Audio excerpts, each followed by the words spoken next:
ಇವತ್ ನಾವು ಎಲ್ಲಾರು ಕೂಡಿಸಿ ಒಂದ್ ಪ್ರಾಜೆಕ್ಟ್ ಮಾಡತ್ತೇವು ಯಾವ್ದು ಅನ್ನೋದು ಹೇಳ್ತೀನಿ. ನಮಸ್ಕಾರ ರೀ ಸಾವ್ಕಾರ ಮಂದಿಗೆ. ಮುಂಜಾನೆ ರೆಡಿಯಾಗಿ ಬಸ್ ಹತ್ತಿ ಬಸ್ ಸ್ಟಾಂಡ್ ಬಂದು ಅಲ್ಲಿಂದ ಕಾಲೇಜ್ ಬಂದೆವು.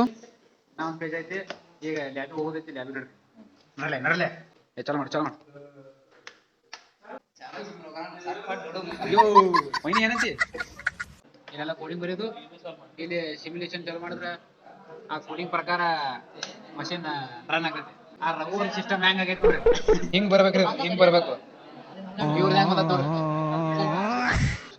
ಬರಬರ್ ಬಂದತ್ತಲ್ರಿ. ಇಲ್ಲಿ ನೋಡ್ರಿ ನಮ್ ಲವರ್ ಬಾಯ್ಗ ಕಸ ಕಟ್ ಮಾಡೋ ಮಷಿನ್ ಹಾಕಕತ್ತಾರ ನೋಡ್ರಿ. ಅಣ್ಣ ನನ್ನ ಕೈಲಿ ಆಯ್ತಾ ಇಲ್ಲ, ಅಯ್ಯೋ ಅಣ್ಣ. ಅಲ್ಲಿಂದ ಕ್ಲಾಸ್ನಾಗ ಬಂದೆವು. ನಮಗ್ ಪ್ರಾಜೆಕ್ಟ್ ಕೊಟ್ಟಿದ್ರು. ನಾವೇನ್ ಮಾಡಾಕತ್ತೇವ್ ಅಂದ್ರ ಆಟೋಮೆಟಿಕ್ ಡೋರ್ ಕ್ಲೋಸ್ ಆಗೋದು ಮತ್ತ ಆಟೋಮೆಟಿಕ್ ಡೋರ್ ಓಪನ್ ಆಗೋದು. ಅಲ್ಲಿಂದ ಡಾವ್ ಮಾಡಕ್ ಬಂದೆವು.